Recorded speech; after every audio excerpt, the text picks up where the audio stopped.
où il n'y a pas de Mo Salah, il n'y a pas de Sadio Mané, il n'y a pas de Wijnaldum, il n'y a pas de Shaqiri, il n'y a pas de Danny Ings, il n'y a pas de Lovren. Mais c'est une équipe qui a fière allure quand même. C'est parti pour cette rencontre d'International Champions Cup. Liverpool dans un maillot assez inhabituel, on va dire, plutôt violet, on va dire, avec des petits parements orange face au Borussia Dortmund qui évolue dans ses couleurs traditionnelles. Un Fabinho un petit peu accroché, mais qui s'est mis dans le sens de la marche. Il a été bien stoppé par Zagadou. Et la contre-attaque a joué avec la sortie de Karius, le dégagement qui est manqué. Et derrière, il va y avoir un tir juste à côté. Loris Karius, on a connu, on s'est souvenu de ses malheurs la saison dernière, notamment en Ligue des Champions. Un peu vicieux de la part du milieu de terrain portugais, Rafael Camacho, qui a frappé lui-même le corner avec Robertson. Et la tête, il était absolument seul, Virgil van Dijk. On l'a laissé faire comme un grand, et avec un joueur de cette qualité, ça fait but à chaque fois. C'est Liverpool qui ouvre le score. Virgil van Dijk récompensé de ses efforts. C'est lui qui a initié l'action, qui a amené le corner. Superbe centre de Robertson. Le but de Van Dijk. Liverpool qui mène 1-0.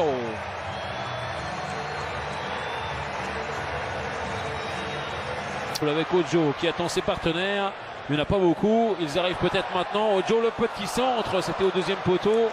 Et les joueurs de Liverpool, ils arrivent seulement maintenant. Avec Moreno, derrière lui avec la frappe peut-être, avec un ballon bien enroulé. Milner pour le corner, et toujours ce manque d'attention. Milner encore une fois, et là ça va passer juste à côté, le coup de tête de Solanke. Mais c'était un bis repetita de l'ouverture du score de Van Dijk. Le pressing a marché sur Sergio Gomez, Sturridge derrière avec un face-à-face. Peut-être le face-à-face sur la barre transversale. Et derrière Piper qui sauve. Solanke avec Pulisic dans la surface. Il y aura penalty décidé par l'arbitre. On a un peu l'impression que Pulisic vient s'encastrer dans le défenseur. Et Loris Karius sur sa ligne avec Pulisic, contre-pied, pas de problème, et Dortmund qui égalise après un peu plus de 20 minutes en seconde période sur sa première véritable attaque. Hop là, le petit ballon par-dessus vers Keita, ça c'est bien joué, le ballon de Keita en retrait avec Woodburn qui ne peut pas redresser la course de ce ballon. Woodburn qui va récupérer, la frappe stoppée par Marvin Hitz.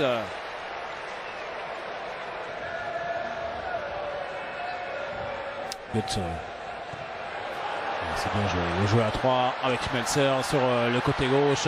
Schmelzer qui va centrer. Il y a Pulisic dans la surface qui va marquer le deuxième but.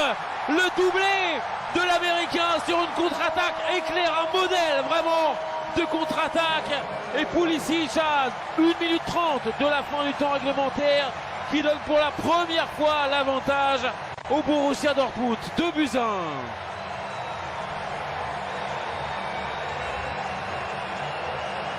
Il y a des phrases toutes faites dans le foot. Il y a dominer n'est pas gagné par exemple. Ça on l'entend parfois à tort et à travers. Mais là vraiment c'est exactement le match qui convient pour sortir cette phrase un peu toute faite. Que de véritables milieux offensifs. Le voilà, Mario Götze, le ballon de l'extérieur du pied droit qui était un petit peu trop long pour Alexander Isak. C'est passé quand même pour Pulisic, dépassement de jambe de Pulisic qui s'est arrêté, qui va peut-être pouvoir centrer, il va frapper. Le ballon arrêt de Karius et derrière le ballon qui est mis dans le but. Y a-t-il but? Oui. Le troisième but du Borussia Dortmund et encore les remerciements pour Christian Pulisic parce que c'est lui qui a fait l'essentiel du travail. Alors y avait-il hors-jeu sur la frappe? La réponse est non, il n'y a pas de problème sur le renvoi de Karius. Dans la banlieue de Stockholm, Alexander Isak, originaire d'Érythrée. Attention parce qu'il y a encore une frappe avec un ballon perdu, déjoue complètement et on va s'arrêter là. Une fin de match totalement à l'avantage des Allemands qui ont renversé la vapeur. C'est le moins qu'on puisse dire. Liverpool menait 1-0 à la pause grâce à un but de Virgil van Dijk. Et Liverpool qui a eu des occasions de doubler la mise, d'aggraver le score, qui ne l'a pas fait et qui s'est fait punir avec un penalty d'abord de Christian Pulisic. Un deuxième but inscrit par l'Américain du Borussia Dortmund.